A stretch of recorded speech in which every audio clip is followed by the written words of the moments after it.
Hi my dear beautiful souls, welcome back to my YouTube channel. ഞാൻ Nismamir, international certified life coach and law of attraction coach. എൻ്റെ മനസ്സിനെ ഒരുപാട് സ്വാധീനിച്ച ഒരു കഥ നിങ്ങളുമായിട്ട് ഷെയർ ചെയ്യാനാണ് ഞാൻ ഇന്നത്തെ ഈ വീഡിയോ കൊണ്ട് ഉദ്ദേശിക്കുന്നത്. അപ്പോൾ കഥ കേൾക്കുന്നതിന് മുമ്പായിട്ട് എൻ്റെ ചാനൽ ആദ്യമായാണ് നിങ്ങൾ കാണുന്നത് എന്നുണ്ടെങ്കിൽ ഇതുപോലുള്ള ലൈഫ് ചേഞ്ചിങ് വീഡിയോസ് കാണുന്നതിനായിട്ട് സബ്സ്ക്രൈബ് ചെയ്ത് വെക്കുക. ഇനി നമുക്ക് കഥ കേട്ടാലോ. ന്യൂയോർക്കിൽ ഒരു പ്രശസ്തനായിട്ടുള്ള ഒരു ക്യാൻസർ രോഗവിദഗ്ധനുണ്ടായിരുന്നു. പേര് ഡോക്ടർ ജോൺ. അദ്ദേഹം വളരെ അപൂർവമായിട്ടുള്ള ചില ക്യാൻസർ രോഗങ്ങളെല്ലാം ചികിത്സിച്ച് ഭേദമാക്കുന്നതിൽ വളരെയധികം പ്രഗത്ഭനായിരുന്നു. അദ്ദേഹം ഒരിക്കൽ ഒരു മെഡിക്കൽ കോൺഫറൻസിൽ പങ്കെടുക്കാനായിട്ട് എയർപോർട്ടിലെത്തി. ഡോക്ടറുടെ സംഭാവനകളെ മാനിച്ചുകൊണ്ട് തന്നെ ആ ഒരു കോൺഫറൻസിൽ അദ്ദേഹത്തിന് ഒരു അവാർഡ് ദാന ചടങ്ങ് നടക്കുന്നുണ്ട്. അതുകൊണ്ട് തന്നെ ഡോക്ടർ വളരെയധികം സന്തോഷത്തോടു കൂടിയാണ് വിമാനത്തിൽ കയറുന്നത്. അദ്ദേഹം സന്തോഷത്തോടു കൂടി യാത്ര തുടങ്ങിയതിന് ശേഷം 1 മണിക്കൂർ പിന്നിട്ട് കഴിഞ്ഞപ്പോൾ പൈലറ്റിൻ്റെ ഒരു സന്ദേശം വന്നു. വിമാനത്തിന് ചില സാങ്കേതിക പ്രശ്നങ്ങളുണ്ട്, അതുകൊണ്ട് ഏറ്റവും അടുത്തുള്ള എയർപോർട്ടിൽ തന്നെ ലാൻഡ് ചെയ്യണം എന്നുള്ളത്. അത് കേട്ട് കഴിഞ്ഞപ്പോൾ ഡോക്ടർക്ക് വളരെയധികം ടെൻഷനായി. കറക്റ്റ് സമയത്ത് കോൺഫറൻസിന് എത്താൻ സാധിക്കില്ല, അല്ലെങ്കിൽ ആ കോൺഫറൻസ് മിസ്സായി പോകുമോ എന്നൊക്കെ വളരെയധികം അദ്ദേഹം ടെൻഷൻ അടിച്ചു. ഈ വിമാനം ചെന്ന് ലാൻഡ് ചെയ്തത് ഒരു ചെറിയ എയർപോർട്ടിലാണ്. അദ്ദേഹം അവിടുത്തെ ഹെൽപ്പ് ഡെസ്കിൽ ചെന്നിട്ട് അടുത്ത ഫ്ലൈറ്റ് എപ്പോഴാണെന്ന് അന്വേഷിച്ചു.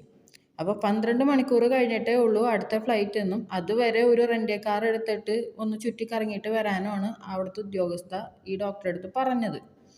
ഡോക്ടർ ഒരു യാത്രനെ ഇഷ്ടപ്പെടുന്ന ആളായതുകൊണ്ടും ആ ഉദ്യോഗസ്ഥ പറഞ്ഞ അത്രയും നേരവും ഉണ്ടല്ലോ, അപ്പോൾ ആ ഉദ്യോഗസ്ഥ പറഞ്ഞത് ശരി വെച്ചുകൊണ്ട് ഒരു റെൻ്റ് കാർ എടുത്തിട്ട് അദ്ദേഹം യാത്ര തുടങ്ങി.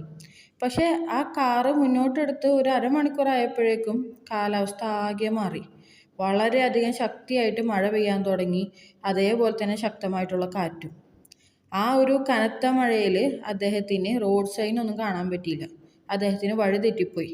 പക്ഷെ കുറേ ദൂരം എത്തിക്കഴിഞ്ഞപ്പോഴാണ് അദ്ദേഹത്തിന് മനസ്സിലായത് വഴി തെറ്റി എന്നുള്ളത്. അപ്പോഴേക്കും ആ കനത്ത മഴ തോർന്നിട്ടുണ്ടായിരുന്നു. പക്ഷെ സഹായത്തിനായിട്ട് ആരെങ്കിലും വിളിക്കാനായിട്ട് നോക്കുമ്പോൾ ഫോണിൽ റേഞ്ച് ഇല്ല. ചുറ്റും നോക്കിക്കഴിഞ്ഞാൽ ആരെയും കാണാനില്ല. ഒരു കടയോ അല്ലെങ്കിൽ ഒരു ഹോട്ടലോ ഒന്നുമില്ല ആ പ്രദേശത്ത്.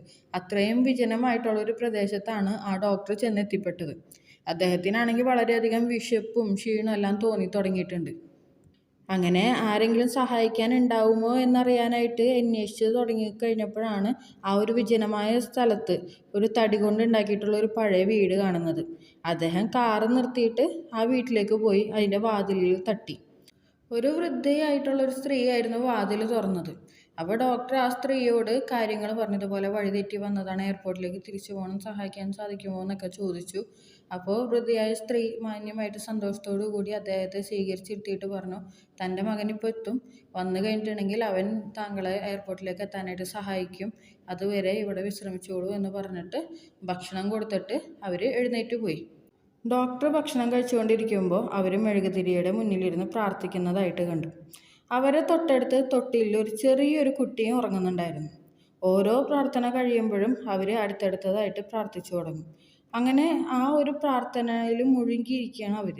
ഓരോ പ്രാർത്ഥനയിലും അവർ കരഞ്ഞുകൊണ്ടാണ് പ്രാർത്ഥിക്കുന്നത്. ആ കണ്ണീര് കണ്ടു കഴിഞ്ഞപ്പോൾ ഈ ഡോക്ടർക്ക് അതെന്താണെന്നറിയാനും തനിക്ക് പറ്റുന്ന കാര്യമാണെന്നുണ്ടെങ്കിൽ സഹായിക്കാനും ഡോക്ടർക്ക് തോന്നി.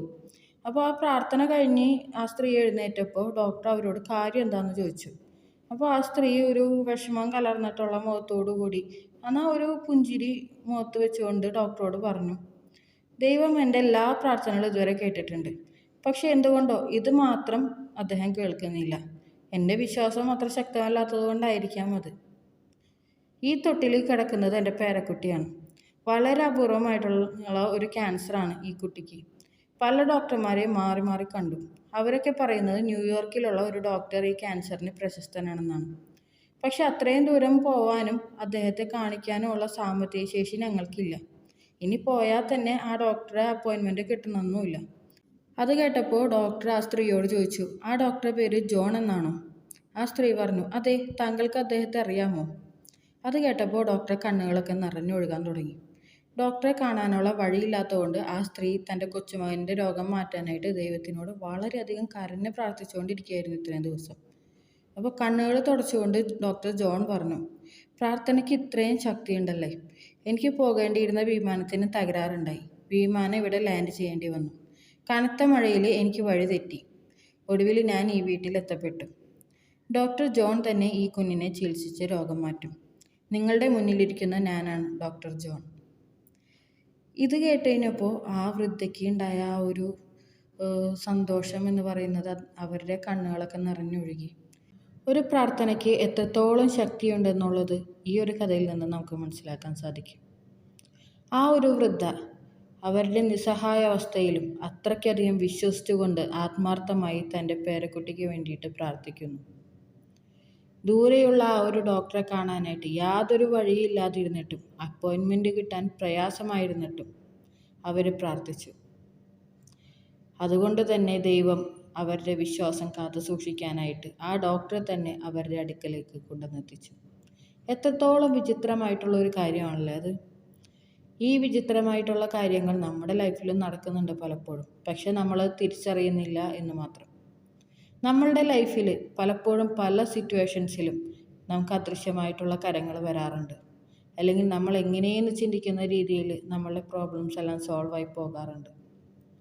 അതെല്ലാം നമ്മളെ അദൃശ്യമായിട്ട് ഈ യൂണിവേഴ്സ് അല്ലെങ്കിൽ നമ്മൾ വിശ്വസിക്കുന്ന ശക്തി നമ്മളെ താങ്ങി നിർത്തുന്നതാണ്.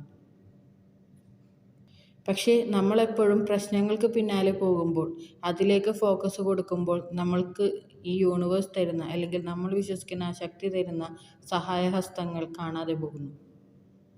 ഈ ഒരു കഥ ഒരു ഓർമ്മപ്പെടുത്തലാകട്ടെ. നമ്മൾ പൂർണ്ണ വിശ്വാസത്തോടുകൂടി ആത്മാർത്ഥതയോടുകൂടി ഏതൊരു നല്ല കാര്യത്തിന് വേണ്ടി ഇറങ്ങിത്തിരിച്ചാലും ഈ പ്രപഞ്ചശക്തി നമ്മുടെ കൂടെ തന്നെ ഉണ്ടാവും. ആ ഒരു ആഗ്രഹത്തിലേക്ക് നമ്മളെ കൊണ്ടുവന്നെത്തിക്കും. അല്ലെങ്കിൽ ആ ആഗ്രഹം നമ്മളുടെ മുന്നിലേക്ക് കൊണ്ടുവന്നെത്തിക്കും. തീർച്ചയായും നിങ്ങൾക്കെല്ലാവർക്കും ഈ യൂണിവേഴ്സിൻ്റെ അല്ലെങ്കിൽ നിങ്ങൾ വിശ്വസിക്കുന്ന ആ ശക്തിയുടെ സഹായകരങ്ങൾ ചുറ്റുമുണ്ട്. അപ്പോൾ പ്രതീക്ഷകൾ കൈവിടാതിരിക്കുക. എല്ലാവരും ഈ ഒരു പ്രാർത്ഥനയുടെ ശക്തിയിൽ വിശ്വസിച്ചുകൊണ്ട് അല്ലെങ്കിൽ നിങ്ങളുടെ ആത്മാർത്ഥമായിട്ടുള്ള ആഗ്രഹങ്ങളിലും പ്രവർത്തികളിലും വിശ്വസിച്ചുകൊണ്ട് മുന്നോട്ട് പോവുക.